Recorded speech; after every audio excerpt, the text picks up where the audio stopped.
Last week we showed you 10 mysteries of the Beatles, and if you haven't seen it, definitely go check it out. Today, we're going to show you 10 very interesting myths surrounding the Beatles. Let's get into it. By now, all Beatles fans have heard the Paul is dead myth ad nauseum. Heck, I even made a short film about it, where we go pretty in-depth in the subject. To explain it very briefly, it is alleged that Paul McCartney died in 1966.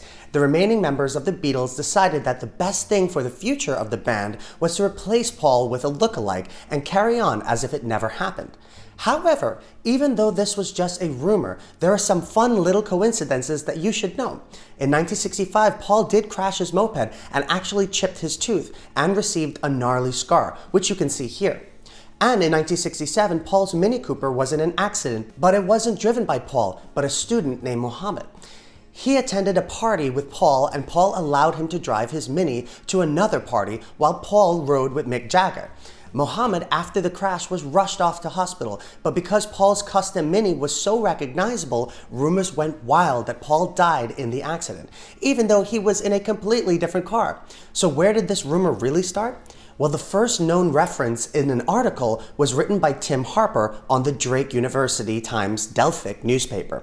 But Tim says he wasn't the original source, as he actually got it from a fellow student, D'Artagnan Brown, and D'Artagnan read it in California from an underground newspaper. The rumors really exploded when a caller known only as Tom dialed in to WKNR FM radio show with Russ Gibb. Tom told Russ that Paul was dead and had the DJ play Revolution 9 backwards to reveal that legendary phrase, "Turn me on, dead man." A listener named Fred Labor, an arts reviewer for the Michigan Daily, conceived a plan to create an alleged replacement for Paul known as William Campbell. Fred Labor admits it was just a hoax by saying, "I made the guy up. It was originally going to be Glenn Campbell with 2 N's, and then I said, that's too close. Nobody'll buy that. So I made it William Campbell." The Michigan Daily printed the article as a joke, but some took it seriously, and here we are decades later talking about it, because a bunch of college kids were having a laugh. Kinda crazy when you think about how powerful a student paper can be. What Beatles fan wouldn't like to know there was more Beatles songs to listen to? Remember the first time you heard Tomorrow Never Knows or Strawberry Fields? Who wouldn't want to experience that all over again? Well, there's a rumor that there are plenty secret songs, some entitled Colliding Circles, Left is Right and Right is Wrong, Pink Litmus Paper Shirt, and Deck Chair. But every single one of those song titles were created by writer/humorist Martin Lewis, an assistant for the former Beatles publicist Derek Taylor. Martin compiled a Beatles bootleg discography for Disc and Music Echo. Martin felt his list was lacking, so he simply made up 4 new Beatles songs by those previous titles and put them in the list. He publicly confessed 30 years after making the list that it was simply a prank. But surely there's got to be something floating around in all those years of recordings, right? Well, unless someone is straight up lying, EMI preserved all but the very earliest of the Beatles sessions tapes, and Abbey Road engineer John Barrett methodically listened and cataloged all of them. And nearly all the completed outtakes were released on the anthology series. Most likely, any lost songs or what have you were just mistitled versions of songs we already got from the Beatles, but the bootleggers at the time didn't know that. But even so, man, that would be fantastic to hear a new Beatles song for the first time again. So I won't give up hope. John did drugs.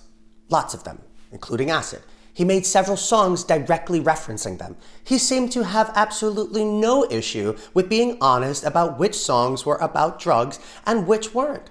And Lucy in the Sky with Diamonds is absolutely influenced by John's experimentation with LSD. So when he says it's a coincidence that Lucy in the Sky with Diamonds was a code for LSD, but instead inspired by a painting by Julian, it's easy to believe him. Why would he lie about one song when he wrote others like Cold Turkey about his addiction to heroin? From that and this direct quote, it's pretty clear it was just a coincidence. John says, "I had no idea it spelled LSD. This is the truth. My son came home with a drawing and showed me this strange-looking woman flying around. I said, 'What is it?' And he said, 'It's Lucy in the Sky with Diamonds.' And I thought, 'That's beautiful.' I immediately wrote a song about it." This is one that's probably the most annoying. It has been purported that John Lennon was asked, "Is Ringo the best drummer in the world?" And John replied, "He isn't even the best drummer in the Beatles." He never said that. He never said that. Plus, really? How likely is it that John would throw one of his closest friends and collaborators under the bus like that? There's no evidence for that quote, and it's completely unfounded. Just to clarify, he never said that. Although their appearance on The Ed Sullivan Show was the Beatles' first live performance on American television and the record setter in terms of viewership, the Beatles had actually appeared on US TV before that legendary show. A few weeks after the death of President Kennedy, Walter Cronkite ran a feature about the Beatles on CBS Evening News. His friend Ed Sullivan took notice and asked Cronkite if the band was any good, perhaps to have them on his show live. But Jack Parr beat him to it and showed a clip of the Beatles' performance in the UK, which irritated Ed, who wanted to be the first to present the band to the United States. One of the worst parts of the Beatles' history is being linked to a psychopathic fiend connected to the murder of Sharon Tate and 4 others. The leader of a cult who believed the lyrics translated to a prophecy on an impending apocalyptic race war. He was wrong and demented. It was literally about a slide named a HELTER SKELTER. For decades, people have been spouting the idea that Yoko Ono was the cause of the Beatles' breakup. But as I've explained in depth in my Why Did the Beatles Break Up video, it's reductionary to put it like that and harmful to historical accuracy. The reality is they were growing apart and desired to do their own thing. Yoko's presence in the recording studio was just one of the thousands of other issues the band was going through. Yes, after and during the breakup, John and Paul were at odds at times, but they didn't have this bitter rivalry till John's last days. They were lifelong friends, something like brothers, and there were tons and tons of times where they would see each other and cheer for one another's success. This myth, I think, came up because some people just like drama. Ugh, that's just like gross. That is the most disingenuous thing to call the Beatles a boy band. The concept of a boy band is this fabricated, ultra-curated group of moneymakers who can push over-polished, overproduced, stagnant music to 13-year-olds who haven't discovered the Beatles. Because that is the demo that drives the majority of the music industry. It's true. The Beatles are musicians who started out playing the music of American rock and rollers at a time where record companies were saying guitar bands were dying.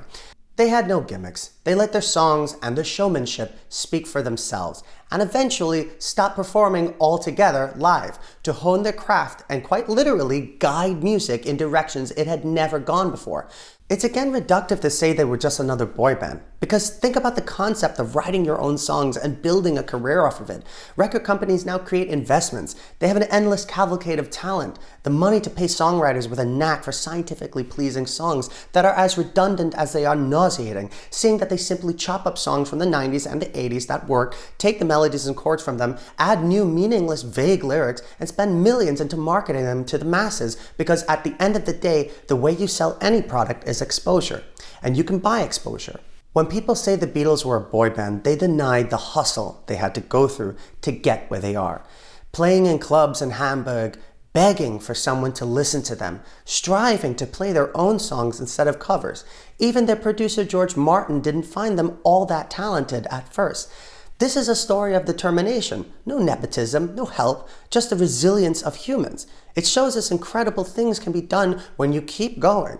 The Beatles and the Backstreet Boys, NSYNC, etc. will never exist in the same realm to me. I'm not saying I haven't sung Backstreet's Back drunkenly more than a few times.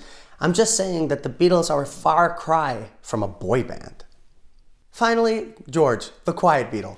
I don't know, man. He did call Yoko a bitch for eating his biscuits, but aside from that outburst, I literally don't know where this comes from. I've watched a lot of Beatles footage, a lot, and I'm sure you have too. Yes, in interviews with the band, the reporters seem to have focused on John and Paul, but George was less enthralled by the allure of being a Beatle. Paul McCartney quite succinctly addresses this myth by saying that when George didn't want the band to do something, he would go on the longest expletive-laced rants to get out of it. And I quote saying, "Why are we effing doing this? The F. What the F is this? I don't effing want to do this." Paul says, I would tell him, "I think we have to do it." And he'd just go, "I'm not effing doing it." And you would be going, "Yes, great, so none of us have to do it." He got us off of it. And it was brilliant. Always good to have one of them around, you know? So yeah, that doesn't sound like a very quiet person to me. Well, that's all for today, everyone. I hope you enjoyed the video, and we'll see you next time.